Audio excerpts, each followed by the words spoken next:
Welcome to the Underground, my little underground with Peter A.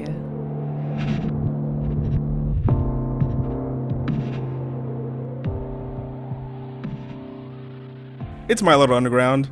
I'm Peter A, and I'm so happy to welcome back to the show Stephen and Cynthia from the Long Branch, New Jersey jangle-pop outfit Lightheaded. They're back on the show to talk about their debut album, Combustible Gems, on the legendary Slumberland Records. And we talked about recharging our respective social batteries, the huge influence that Amelia Fletcher from the legendary Heavenly Band had on them, how they got a bus for their upcoming UK tour this summer, and so much more with Lightheaded back on the show right here on My Little Underground. My Little Underground. Steven, Cynthia, Lightheaded, welcome back to My Little Underground. I'm so happy to have you back to talk about your tremendous debut album, Combustible Gems. How are you? Very, very good. It's great to be back. And yeah, it feels nice to have the album out. Thanks so much for having us. Yeah, it's kind of like a long time coming because y'all have written these songs. These songs are almost like 6 years old, but then you started recording them about 4 years. What made you want to like not delay, but hold off on releasing an album? Like, were you just like continue like the last couple of years, were you fine tuning the songs, or tell me the story? It's a great question. Well, we've had music for a long time, and we didn't want to release anything on Bandcamp, like, officially before we had a label or anything, you know.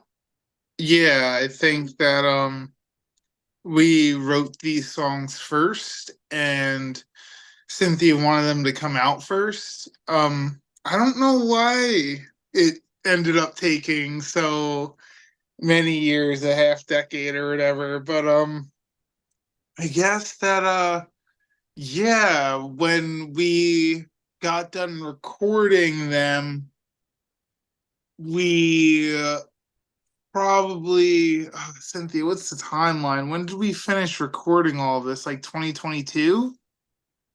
Winter 2022? Well, like a year after COVID or year and a half. I think it's even, yeah, it's past winter or before winter 2022 because we saw the Umbrellas, I think, like in fall of 2021, and we had just finished up the album. We went out there and we had just finished up the album. We had been talking to like one or two other like labels about potentially putting out the album, but once we ran into like Morgan from the Umbrellas, Yes. and Mike started to talk to us, like felt very natural, and we knew that we were gonna put it out on Slumberland. But the one thing was, Mike wasn't expecting us. Like, he had other projects already in the works that he had like dedicated like time, money, resources to. So he was like, I want this to be like a Slumberland album, but like we're gonna have to like wait like a little bit. And we were just like very understanding of that because we've just been used to waiting years anyway. So what was like another 10 months or 8 months, whatever it was. When you actually think about 2021 for Slumberland, it was very busy because you had the Umbrellas and you had Chime School at the same time. So I could understand that, but yeah, I mean, it makes sense because now that it's out, they can really center on you guys. And last year was Sea Blight, so 2023, it's 2024, I should say, is Slumberland. Well, 2023 as well for Good Great as well. We can't discount that. I still bump that.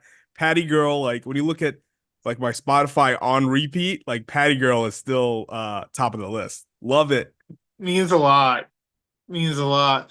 But yeah, like you said, I think that like sometimes even just like we're such like fans of the label, but like you forget like how long it takes like this stuff to like just like digest and like move throughout like the, not like the industry, but the food chain. Like there's like such like things just like don't happen like a snap. I feel like that Good Great was such like a rush snap job, but in terms of like the production of a whole LP, obviously it's going to be a little more refined and detailed. And even like, I wish that we were able to give more thought into like the design of like the album insert and like just like the overall packaging, but it's our first one, so it's gonna get better. We're gonna get better at producing what we want.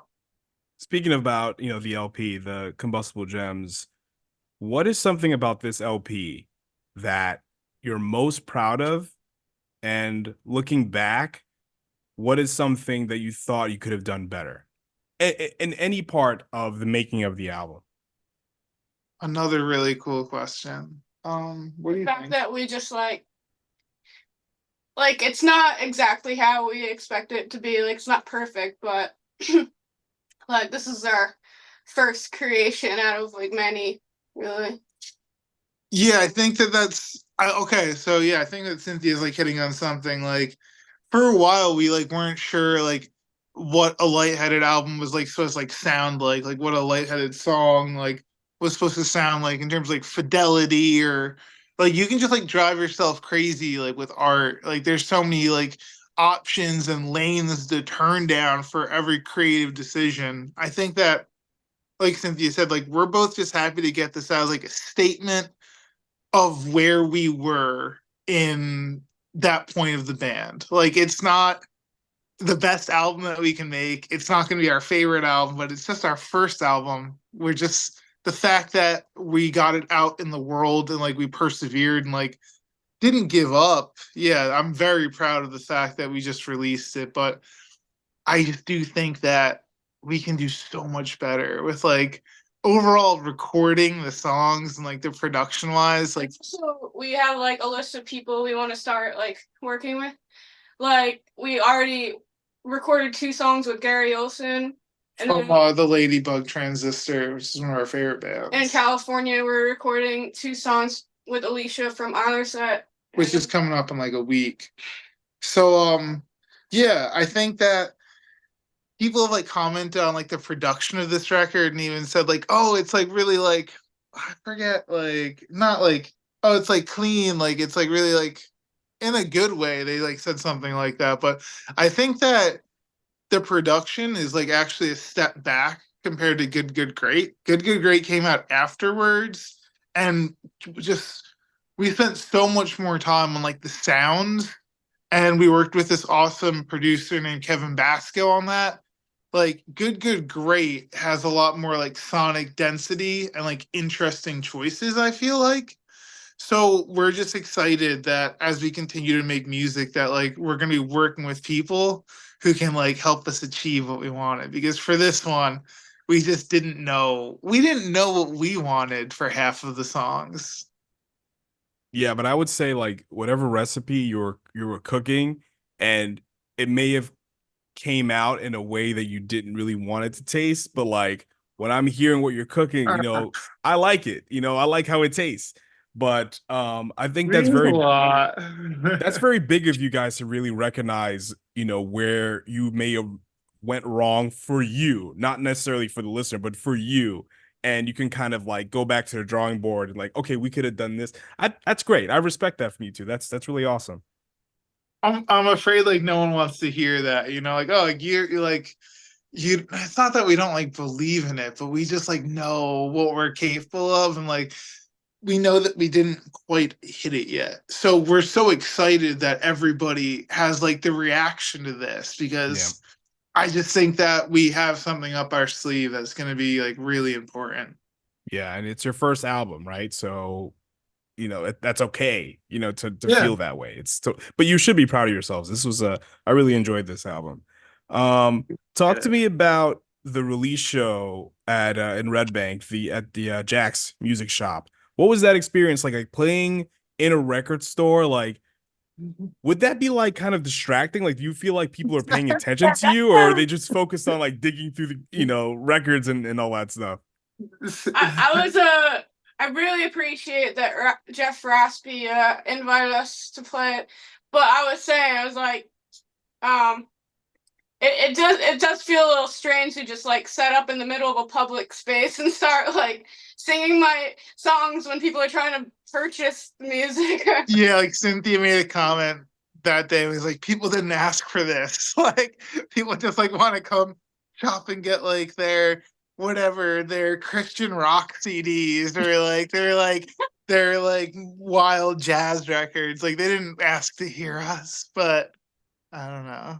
Yeah. Oh, well, do you think people were receptive to you at the record store? Yeah, I think Red Bank's a sort of cool town. There's like a lot of foot traffic that day for some reason. And yeah, like a couple people came by who like I wouldn't normally expect to like see at a Lightheaded show or even like really appreciate the band. Even like some older people and they were just so like complimentary to us and we're like, "Oh, like that was like really like amazing and stuff." Like loved like your energy. And I think that it means a lot coming from like a crowd that shops at a record store though, you know, like it just like wasn't like it wasn't random people walking by, like it was people who like go out and shop and buy music. So they were really cool. Again, it was like older people that were, I was just like, whoa, like you are pretty cool, like pretty cool. And it meant a lot that we had people like outside of our immediate like friend group and like demographic come by. It was a really cool experience actually. Have you ever been there? No, no. I was in Jersey that Saturday. I was going to a play in Metuchen, but Oh, cool, cool. yeah, yeah, yeah. So I was thinking about you guys, like, oh, Lightheaded's playing today, and the album is out. So Nice, nice. I hope you enjoyed the play. yes, it was fantastic. But Nice. when in Jersey, right? Like, where do you guys usually go record shopping? That's where I got my first couple records from. And um yeah, the first two records that I remember like getting and purchasing were the Feelies Good Earth Yep. and Pavement, their EP Watery Domestic. I got those two records from Jack's. And there was this place right down the street from Cynthia. It was called the Record. I think it was just called the Record Store. True. They also sell comic books. Yeah, they sold comics, and like my parents had been taking me there since I was like 6 or 7 years old, and for both like buying like Spider-Man comics, but also I remember being like 6 or 7, 8 years old and like watching the Monkees on TV and like getting like the Monkees greatest hits from there. I'm trying to think of another band that like I liked a lot back then, but yeah, like this place, the record store in Howell, was extremely influential to both of us. I think that it went under about like maybe right around pandemic, but as I got older, like I said, like it was just like a magical place when we were younger. But then as we got older, that was the only place I've been like where you could like in the our area, again, you go to New York or whatever, but in our area where you could like crate dig and find like a weird rare power pop record from like 81 that was like produced by like Chris Stein from Blondie. Like it just would have like all these like weird awesome finds. Like, oh, like this weird like this guy played in like the Flying Burrito Brothers for like a tour with Graham Park. Like, and yeah, it was just I would go there for like hours with my phone, and if I saw like an album cover that was cool or just like a name that like rang a bell, I would like Google it or like write down the name. That place is like sorely missed in the community, and I think that's why it was so cool that we got to play in Jack's, because there's like nowhere else that was really like formative for shaping the music culture in this area besides that place. That place is like the touchstone for like the shore of New Jersey. You kind of you made a good point there, Stephen, because like I've been to every city that I go to, I want to see what records they have, right? And I was in New Hampshire not too long ago, and I found White Rebirth's first album on vinyl there, and then some underground hip hop from New York over there. I'm like, I have to explore Awesome. the local small record stores to see what kind of crazy stuff they find. And you know that band Sacred Paws? You ever heard of them? Yeah, yeah. So I found their 2019 album at a record store on Long Island. I'm like, Are they how like the a UK? Are they like a UK band too? Yeah, Those yeah, they guys? are. Yep. Yeah, Scotland and England, respectively. Yeah. that's what I thought. Yeah. Just so random. Like, so when you guys go on tour over the summer, like make sure like you stop by some record shops because you don't know what you're gonna find. I think that we're going to Providence this weekend for the first time. We were Oh, already cool. talking about like maybe getting in to like leaving like an hour or two earlier than we were going to, just to like be able to walk around town, hit up a record store, a vinyl, like a thrift store, maybe vintage store, and just like we're so excited that we're traveling around so much this summer, but a lot of it is just like we're getting into town at like 4:30 or like 5 at night and going straight to the venue. So we're definitely appreciative of the opportunities for again like a time like Saturday where we can hopefully get to that record store in Providence and see what's going on. Yeah. I want to talk about a song from Combustible Gems that really connected with me and also like conceptually, Moment's Notice, right? So this is about like your social battery. And for you guys, now that you're on tour, your album's out, people are constantly talking to you and interacting with you and all this stuff. And when you're playing a show and then you're not playing anymore, people are gonna want to talk to you, right? So how do you guys manage that as a band? And how do you recover from your social battery being drained?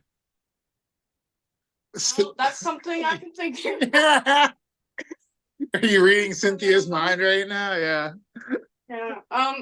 Apparently I'm not I'm not approachable. That's but I'm just anxious. So but yes, Steven just talked for me. So yeah, I mean I go through it too. I really wrote that song like for again the lyrics to that song I really like wrote for Cynthia, but it's something that we all experience. And I think it's something I know I do. yeah, I definitely go through it too. And like for me, it's like and for Cynthia too, it's like I wanna like talk to people, like I wanna like have the energy, but I need the divide. Like I just need to like be able to go home and like be in bed or just turn on a video game or a video.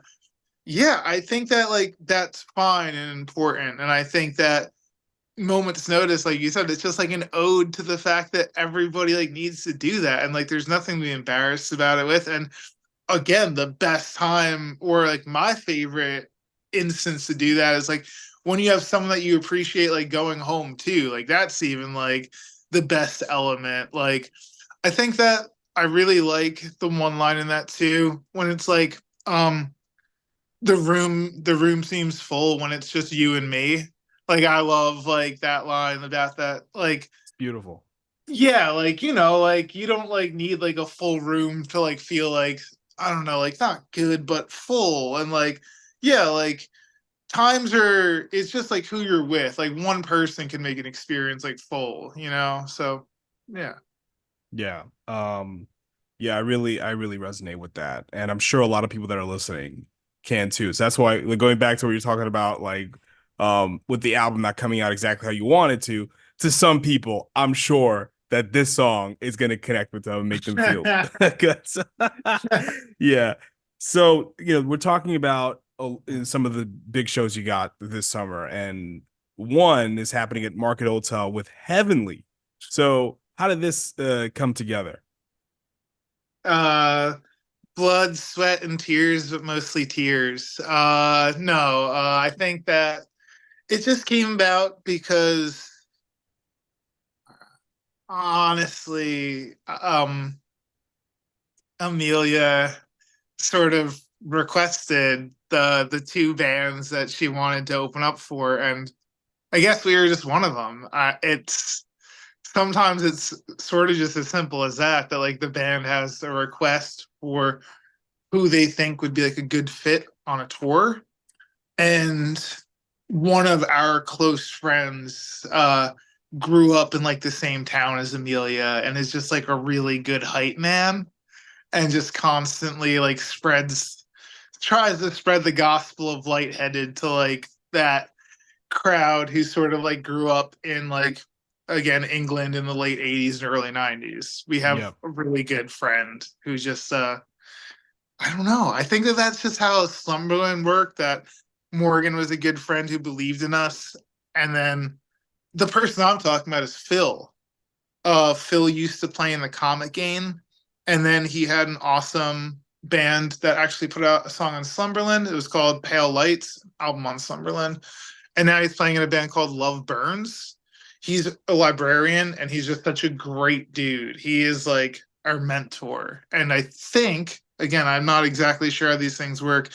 I think that Phil was just like constantly talking about us to Amelia or like posting about us, and something between like Phil and Amelia got us the Heavenly show. And yeah, like huge influence to us.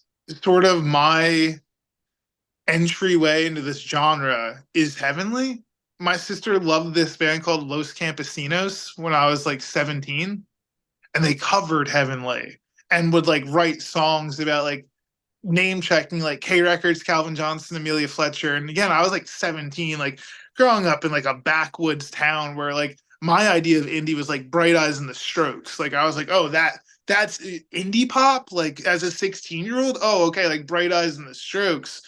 And then to, like hear this fucking Welsh band like singing about like K Records and Pastels badges, I was like, what is this world? And yeah, so specifically, my gateway, Heavenly, C is the Heavenly option. And it just means so much that like now we get to open up for Heavenly.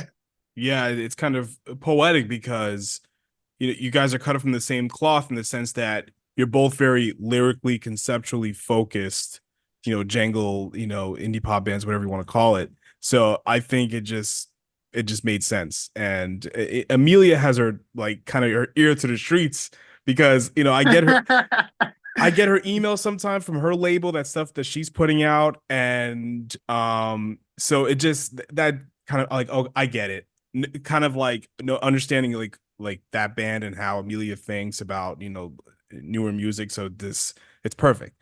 Another big tour in the UK.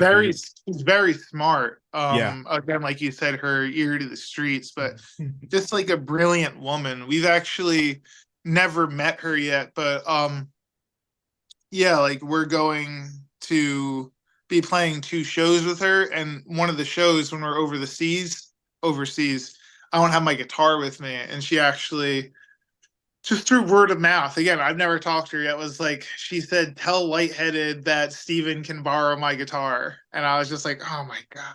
Awesome. Awesome. Incredible. Um, Sweet lady. Great people. And you guys have a tour in the UK with Tony Molina and Mount Misery. Now, for this tour, you guys have rented a bus, right? So is it cheap? Like, did you rent it in the US or did you rent it in England or in anywhere in the United Kingdom? So all right. So Mount Misery is a really cool band who's from, I believe, Hartlepool in the UK. But how they sort of came about is they went on tour with the Umbrellas and Seablight, I believe, that they were on that tour for like a show or two. But definitely they went on tour with Janine's. And those are 2 of our label mates. And they totally, Janine's is only 3 people, Mount Misery is only 3 people, but they like just drove around like Janine's like for their whole tour and stuff. And they offered to do the same thing with us. I think you look at the album, people, and you think Lightheaded is 3 people, but we've expanded in the past maybe year or so, and we're actually 6 people. What? And so yeah, that makes 9 deep. And then we wanted to bring somebody along to like document, to film, to take photos, to sell merch for us, like, and just like help us out. So yeah, that's like a 7th person, and a 6th person, and 10 in general. So with 10 people, like the options for vehicles start to drastically decrease. And and they're like, we're not bringing gear, so they're bringing the gear everywhere too. We need to bring 10 people and gear. Wow. Which again, the choices just start decreasing and decreasing. And again, they have done this before. They are living over there, and they, I guess, went through like some sort of like website search because it was a website that they sent me. And yeah, it's a goddamn school bus. It's a little stripped out school bus that we are touring around in the UK for 11 or 12 days. That's amazing. I need to see photos of this bus. That's awesome. Again, So it's cool. really cool that we have like such a unique experience with this bus because we do have that photographer, videographer coming. It's going to be an amazing trip to like have documented and just to experience. Like it was amazing. We had a really cool day yesterday. And I just remember, like, in the thick of it, like, Adam, our drummer, turning to us and just being like, "You want to know what the best part of the tour is going to be? That we're all going to hang out together." And I just remember thinking, like, you know what? Like, yeah, dog. Like, it's going to be so much fun. So I just can't wait to, like, be on a bus, like, for 10 days with people who just love spending time with. Like, it's been so good. Yeah, it's gonna be great. You guys are gonna do good overseas and over here with Heavenly. Thanks. So We're yeah, playing with them over there, too, actually, that's at crazy. Glasgow's Pop. Yeah, like the Softies are playing that show. One of our all-time favorite bands. Tony's playing it, and our friend Phil, who I talked about, is Yes, playing it. And then yeah, like Heavenly is like the headliner of it. So gonna be that's really awesome. cool. Gonna be really sweet. All right, Steven, Cynthia, Lightheaded, thank you so much for coming back to My Little Underground to talk about Combustible Gems. Let everyone know where people can follow you, buy your album, and go see you on tour, etc. Absolutely. So yeah, again, if you just want to follow us on bandcamp.com, sorry, not bandcamp.com. What's it called, Cynthia? Instagram, Lightheaded Band at Instagram. We also have a Bandcamp that has a funny URL, but it's actually really easy to remember. I think that more people should do this. So the Bandcamp URL is just called "Are You Feeling Lightheaded?" .bandcamp whatever. And yeah, I Perfect. think that I honestly, I think it's clever. Honestly, I think it's funny. And yeah, so again, "Are You Feeling Lightheaded?" .bandcamp whatever.